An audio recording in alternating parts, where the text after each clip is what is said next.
you wouldn't know where, you could be any country in the world once you're inside these buildings. They are just so beautiful and you know, developed and everything else. Okay, one more picture, and then we'll go to whatever questions and stuff you guys would like to explore. Charlotte, let's go back here to Jack. These are kids who attended a school in D.C. It's called the School for Ethics and Global Leadership. It's one semester of your, any of you juniors? Seniors. One semester of your junior year of high school, you go to D.C. and you do your regular classes you did your junior year, all with a kind of an emphasis on ethics and global leadership. Then there's a class called Ethics and Global Leadership, and you do case studies. One of the case studies is the Rwandan genocide. Anyway, that's why I'm involved with the school. But these are all young people who went to that school.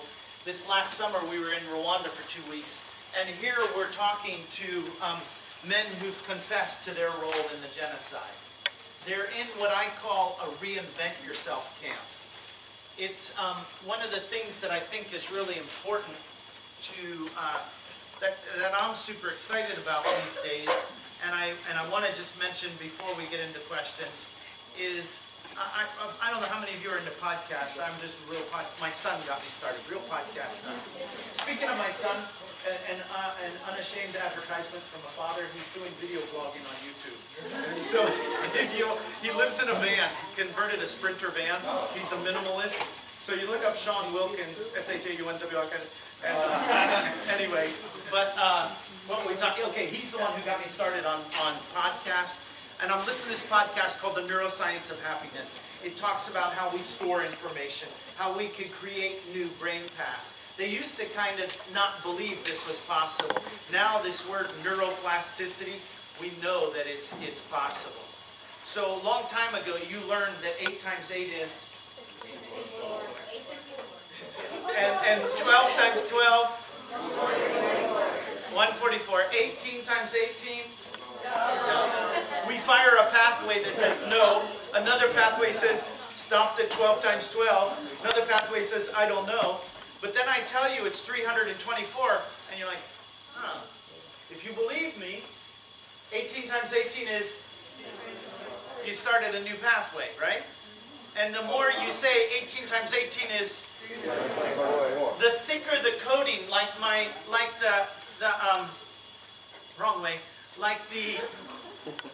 the sleeve on my jacket, the thicker the nylon sheath. So the more you fire, the more you rewire your brain. Okay? So here's the example. We go from, let's take something that we can turn upside down here.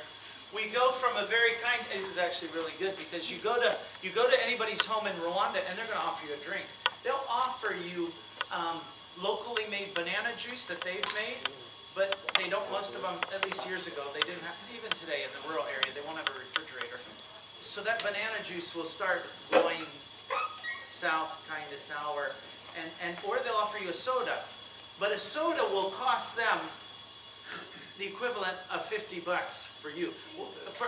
As long as it takes you to earn $50, it takes them that amount of time to earn the money to buy a soda in Rwanda. They're earning power. Okay, got that? But they're ready to give it to you. And so I'm like, no, I'll have a banana. I mean, I know that banana juice, it probably won't read in my stomach, and that'll end up at the toilet. But I'm like, I'll take banana juice. And the first time I'm thinking, okay, this is the way you got to do it. You got to just chug the whole thing. Thank you. Big mistake. They refill it again. So I learned over the years, just a little bit. Sometimes you don't even drink, you just make it. So that as long as your visit is, one glass should last that long. And the question is, how do people go from generous to murderous, to swinging a machete? And we wonder how, you studied, the radio and the hate messages, it was like bricks flying through the radio waves with messages against the Tutsi people. And they're like, oh, I think, oh, did you? Yeah. And they start building a wall between them until they can't see their neighbor's face. And then they do things which we can only do when we can't see people's faces. hey, I'm not setting you up, it just clicked.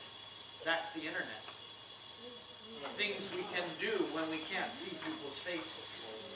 And another podcast, oh my goodness, it's Invisibilia. If you ever want to check out, it's amazing.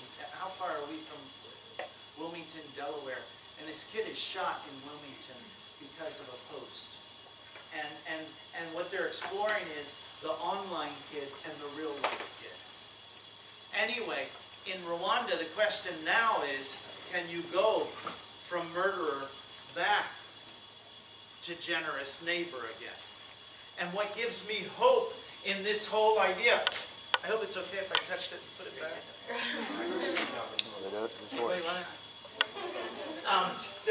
The whole thing in Rwanda right now, this idea of neuron pathways, these guys in the Reinvent Yourself camp, they're never able to pay back for all the people they killed. But they need, in this journey, they need to build new pathways.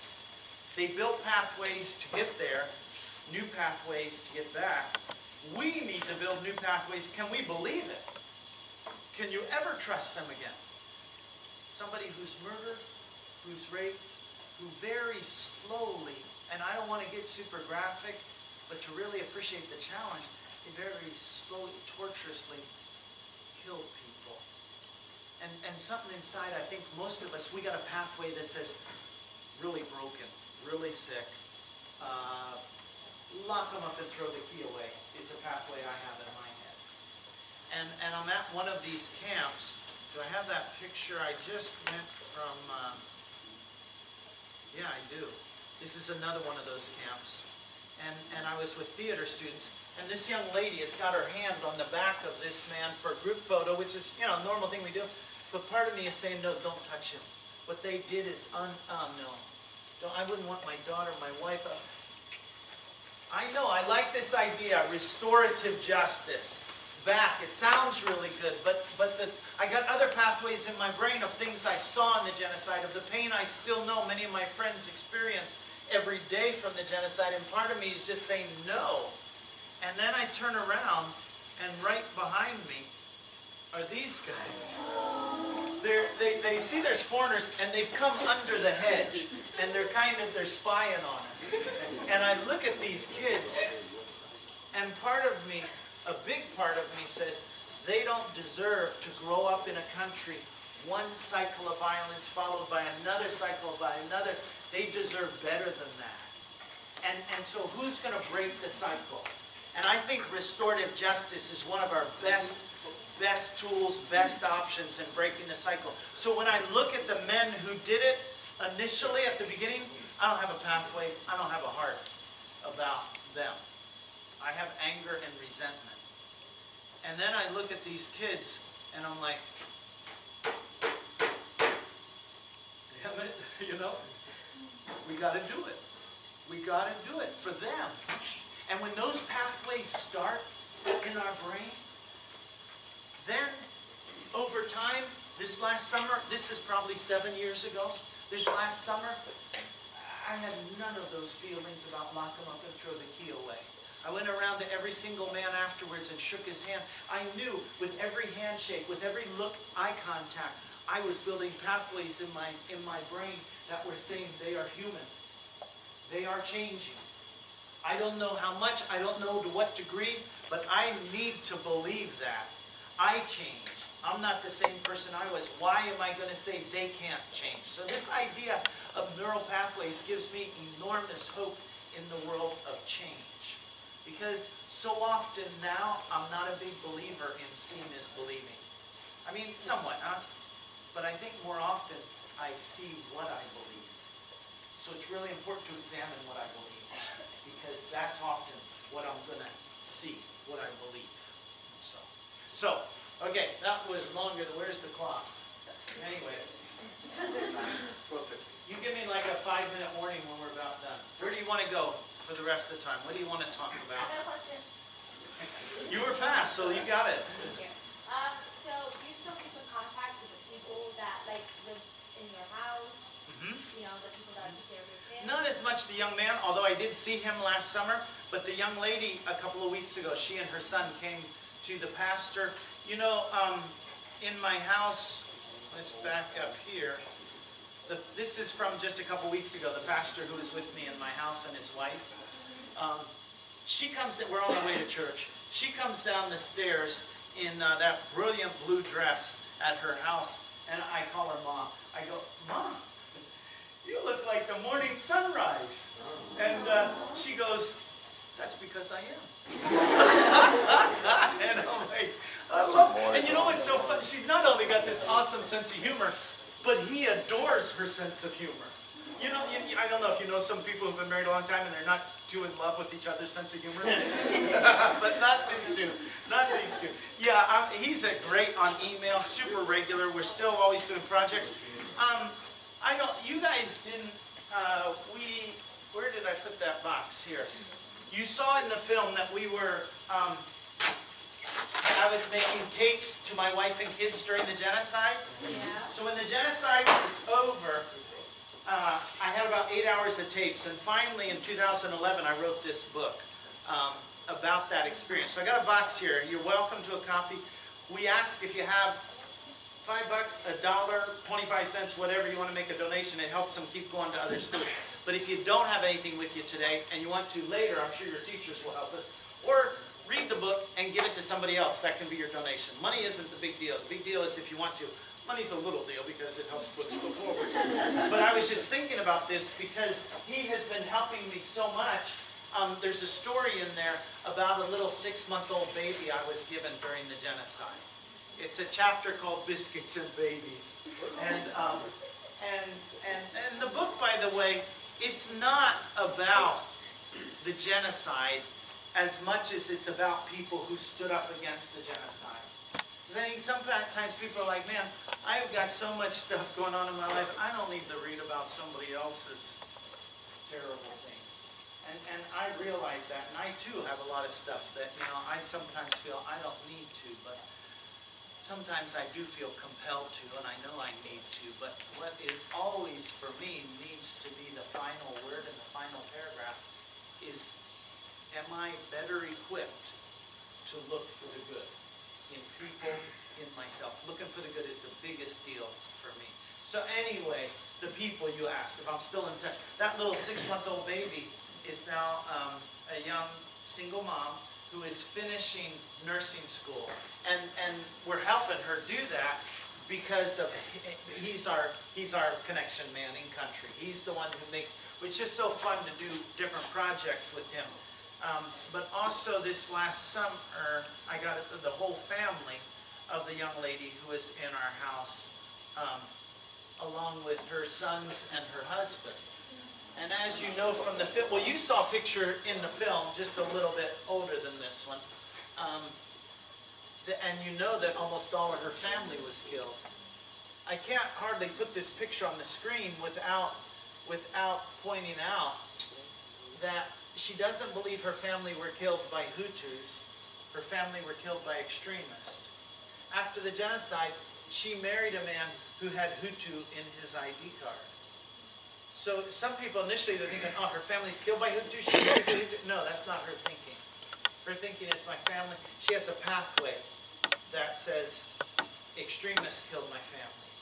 She has another pathway for Hutus.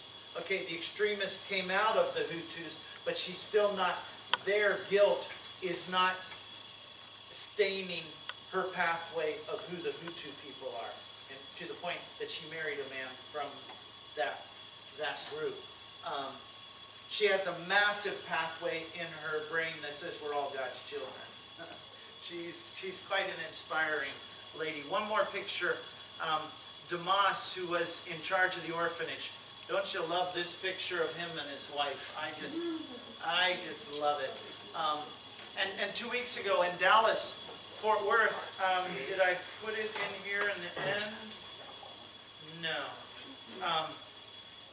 Damas's son is studying sociology or social work, especially children coming out of trauma in Texas, TCU, Texas Christian University, TCU in Fort Worth.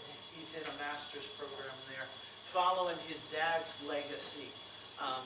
And so, as I was there last summer, this young man came up to me, and he said, I was one of the little kids in the orphanage in 1994. He comes back now. They've closed all the orphanages because they have moved in Rwanda to foster care. And so the orphanage here is now an education center. Part of it is rented out to a school. The other part is for after-school programs. He's teaching music at after-school programs. So it is really, when I get to go back, whether I keep in touch on Facebook or when I get to go back to Rwanda, meeting up with those people is super, super good heart medicine. What else would you like to? Okay, please. How do you deal with people who have a strong pathway, as you say, against accepting, differentiating between the people who are extremists and who? Yeah. Very, very good question. Let me pop up here my working definition of genocide. Genocide stems from thinking that says my world would be better without you in it. That's a strong, strong pathway with some people. They think, my world would be, and first off, you're like, come on, can't you see the fallacy in your reasoning? There's no such place as my world. It's our world. Our destinies, and I could start going off, are inextricably combined, connected, and what you do affects, and we're all one race, or, which probably won't accomplish much. Or I can try to get to know the person and understand other pathways that are important to them in their life. A student wrote to me, let's see if I can pull up this letter, L-E-T, there we go, student letter. You're offline. Wait, that won't stop us, right? Will it? Can't we go to, what's, huh? Is that only L-E-T-T, student letter, is that the same? Yeah. There's one that has my, okay, wait, no, it's on the phone. I think I was looking at the iCloud, wasn't I? No, that's probably the same thing. All right, I remember most of it. I would like you just to hear her words, but I remember most, so I'll just tell you. She said, I got a copy of your book when I was in middle school, and I didn't read it for like 5 years. I don't know why, she says, except now is the time where I feel like I can go 1,000 different directions. I read the book, the story, and she says, I started thinking, before I thought, I'm going to find a lot of good, a lot of bad, a few stragglers in the middle. I found a whole crowd of lost people in the middle. And it became clear to me, she mentioned how, some of the same people who were killing were also helping you push your car out of the ditch. It's kind of like good, bad, all this in the middle. And she said she's come to the conclusion that if we only see people by one thing, one pathway, aren't we strengthening that pathway and diminishing all the other qualities? And I'm like, whoa, wait a minute. I do not want, that's really powerful. Because the more I fire that pathway in my brain, the stronger that one becomes. So it challenged me to look for the other qualities, which I'm like, of course, because I've become really passionate about looking for the good. Looking at that is not, I can't ignore it. It's right in my face often.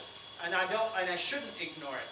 But I need to, I feel, get to know some other pathways and that. What do they care about?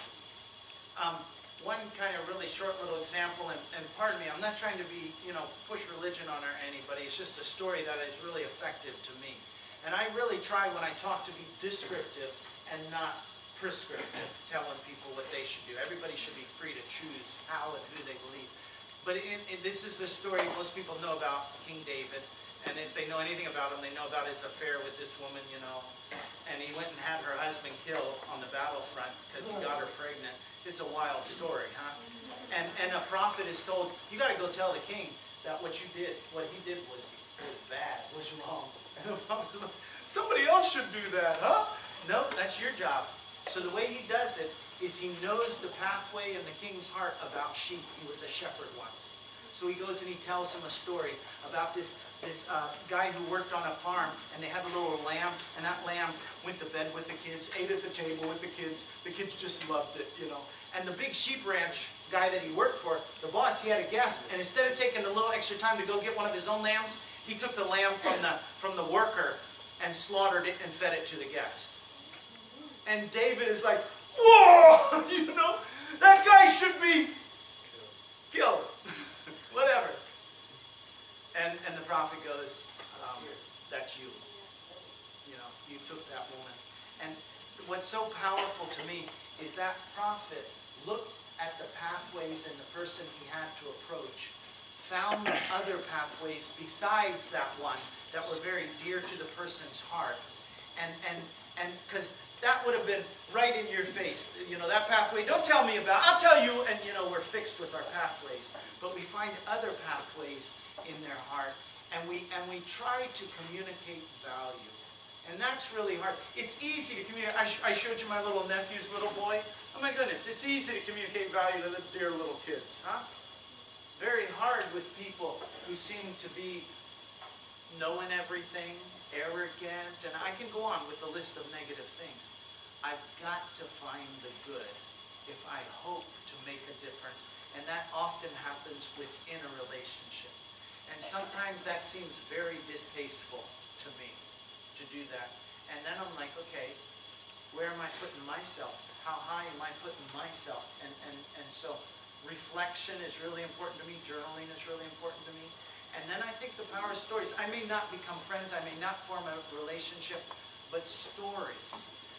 You guys remember in the film, my friend Gasikwa, hey? He's got 40 people he's protecting in his house. I was just talking to him an hour ago on the phone. He lives in Indiana. These guys have been listening. They all have listened to the radio. Those bricks were flying through the air with negative messages against the Tutsi. These guys were building a wall. Gasikwa was saying, no, that's not true. That's not true. He was refusing to build a wall. Now there's a wall. They've come to kill him, perhaps, but definitely the people he's killing. And he comes bashing through the wall with chickens. And he says, Bernard, your daughters, they got to be hungry. Would you like some chickens? And all of a sudden a pathway's fired in his neighbor's mind. It's hard to put the kids to bed at night when they're hungry. And new pathways were fired. There was massive pathways. They're coming here to kill the people in your house. And he comes with kindness. I know it sounds like fairy tale, but it's what saved those people's lives. So, thanks for that question. I will come back to you only if there's, because we'll try another chance. I love extra. Okay, so I'm going to go like 1, 2. Is there a number 3, 4? Okay, 1. So, like, what did it take in you to not conform to everyone else? Because, like, everybody else left, and it would have been so easy for you to just go with them. Yeah. I think part of it, it's going to be a many layered things, okay? Part of the layer is a rebellious streak. That kind of is like, oh, there's a rule here, well, why? What makes sense in this rule? Who's this benefiting? So I'm always kind of pushing the rules, which at times wasn't to my advantage, you know. And I'm sure a lot of teachers thought I was a big pain in the butt. But I think that would be part of the answer is challenging authority. And I'm not saying that everybody needs to be out there challenging authority. I am saying we need to look critically at everything, including authority. And so I think part of it would be stories that I read as a kid. I would read about people in the Underground Railroad and taking risk for people escaping slavery. And I would read stories about the Holocaust and people who took risks protecting other people. So I'm sure those stories added pathways to my brain.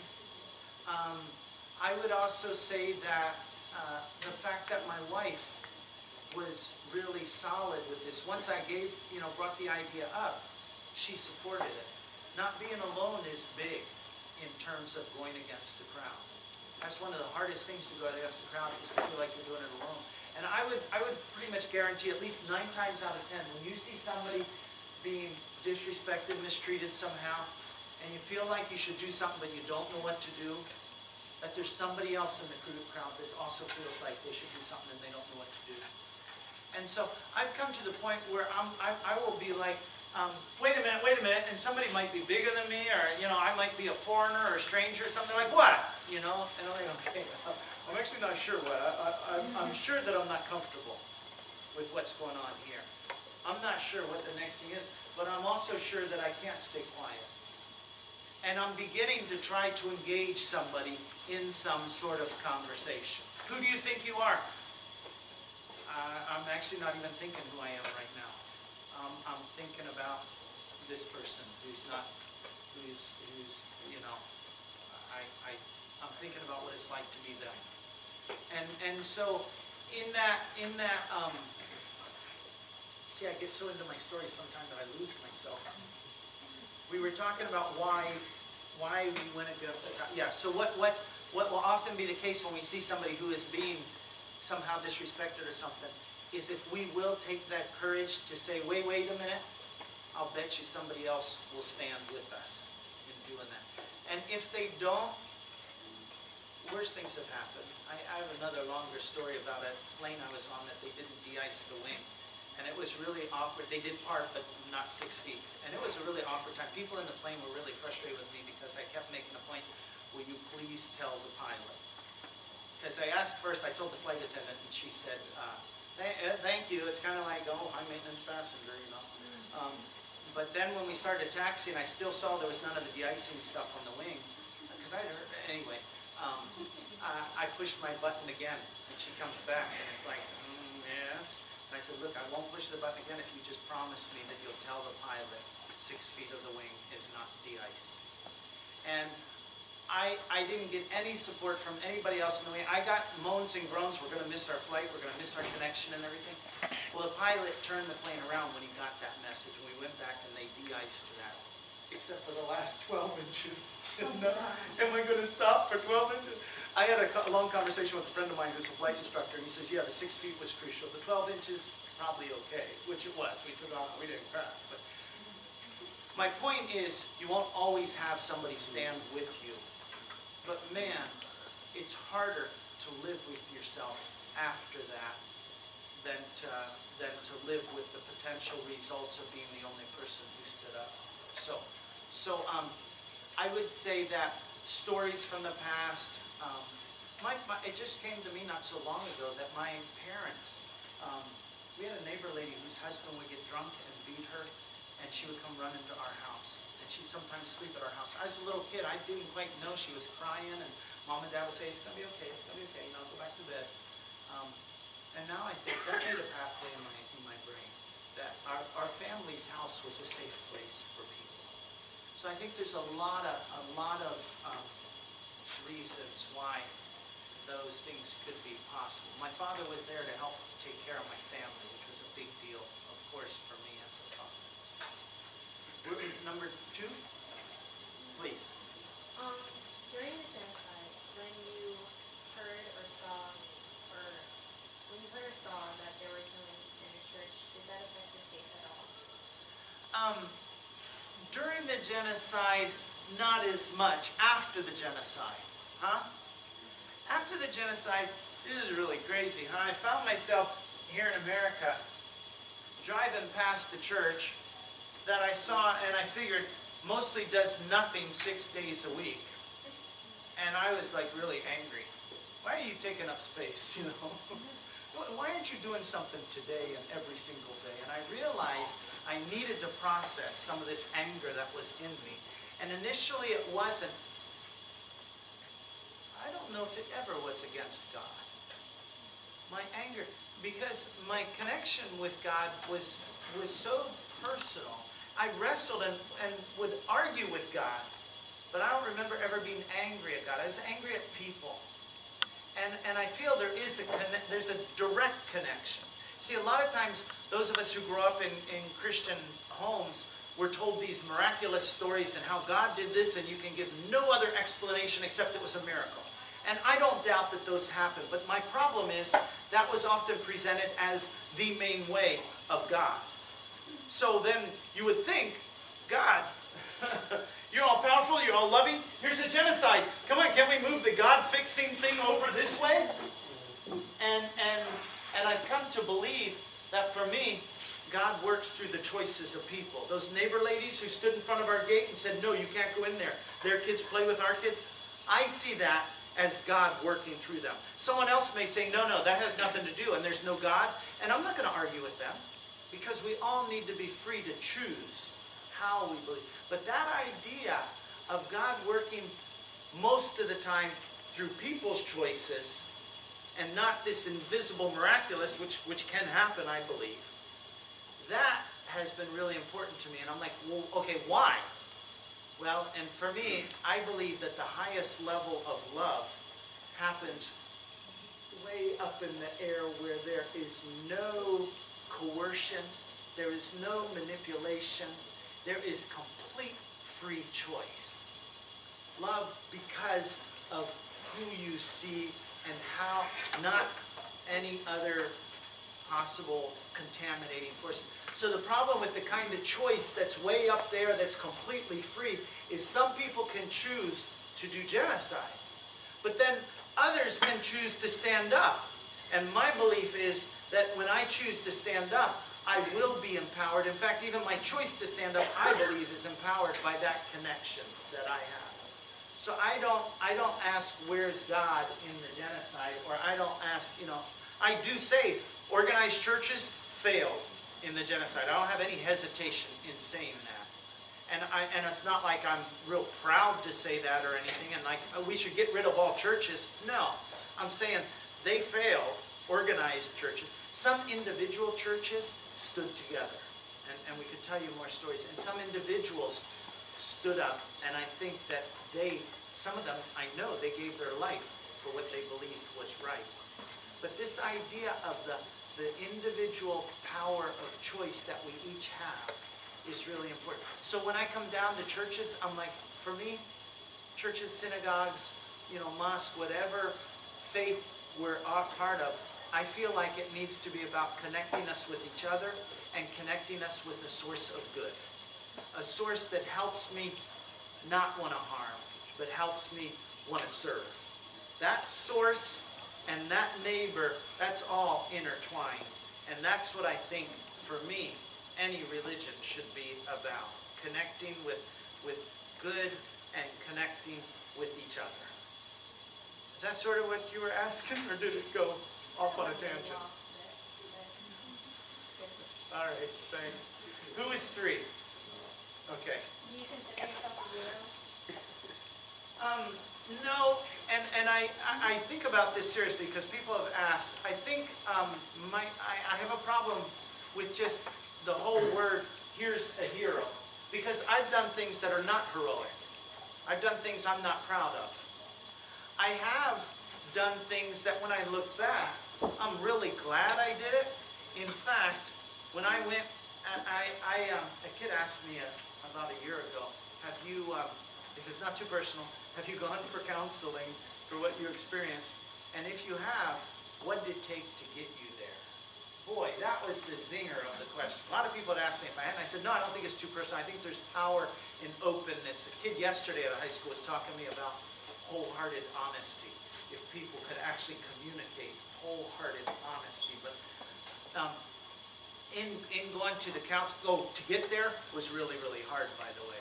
Really, really hard. I'd take long walks in the woods with my dogs and slump down against the tree and just be sobbing.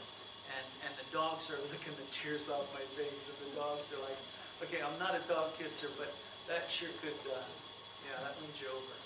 But in going to see a counselor, I've been doing it now for quite a few years, just maybe once or twice, 3 times in a year. Last time I think was September. But about 3 years ago, I said to him, I'm a little concerned that some of these stories that I tell, I I get this knot in my stomach, and I feel like I'm re-traumatizing myself and maybe traumatizing the people I'm talking to, secondary trauma. Long story short, he asked me to do a little exercise in the office, and part of that exercise is I tell him a story, sitting in a chair in the middle, and then 5 minutes, and then I come back to my, and he says, "What would you tell the 36-year-old?" And started to get kind of a lump in my throat. I would tell him that I'm proud of what he did. And somehow, as a 58-year-old then, I could tell the 36-year-old that. Because I didn't necessarily feel like I was telling myself that. I've got these pathways in my brain from my conservative upbringing about, how wrong pride is and arrogance and those things. And so this idea of doing something for somebody else, that sounds heroic to me. And any chance I get, helping somebody put their, I travel a lot so I think about these things, put their suitcase in the overhead luggage thing. They're like, oh, big hero? No, but it's something for somebody else. And I do love those pathways, and I want more of those pathways in my brain of doing what I can to make somebody else's life more rich, more easier at times and stuff. So, thanks for that question. 3? Okay. Oh no, she's 4. Me? Wasn't there a 3, or are we there already? Okay, go ahead, Okay, please. so, I'm pretty sure you talked to people that, killed the Tutsis during the genocide, and what is one thing that you found in common with them, that you shared with those people that helped you, these are, and they did bad things, but they're still people, right? That's a really good question. I don't have really enough people who committed genocide that I've talked to on that level, is my first response. I wish I could say, man, so many of them have been really regretful. But I haven't seen a lot of that. I've seen some, but not a lot.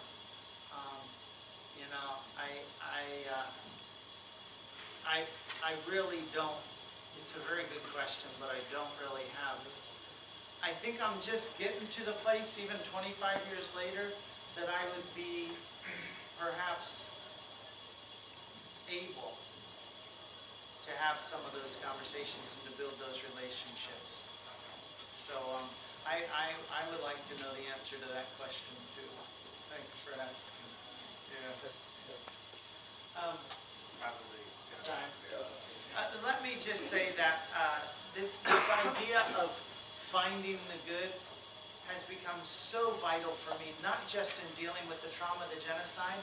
You all know, I hope, I adore my wife. But there are times I'm not full of adoration feelings. In every relationship, you will have some frustrations. And my go-to thing when I'm having a frustration is I write her name vertically on the screen, T-E-R-E-S-A, and then I write next to T, I write tender. I may not be feeling that right now, but that's something I know. I'm looking for the good. E, I'll write empathetic. R, I'll write resourceful or something. It might sound kind of cerebral, but I'm working down towards S where I'm writing sassy, and I love it. My thinking is changing. As I look for the good, new pathways are firing in my brain. So that looking for the good is one of the most exciting things in my life right now, is that looking for the good in myself, looking for the good in others, and in every situation. You miss a plane or you have an accident or whatever, I'm not trying to be, super, oh, isn't this love there or anything, but I'm saying, okay, there's got to be something good that I can learn here. Something good that can come out of this. That doesn't mean that it's good it happened, but it means that as a human, I have the potential to not let what happened determine what's going to happen. I can make the choice. Thank you guys. You were great.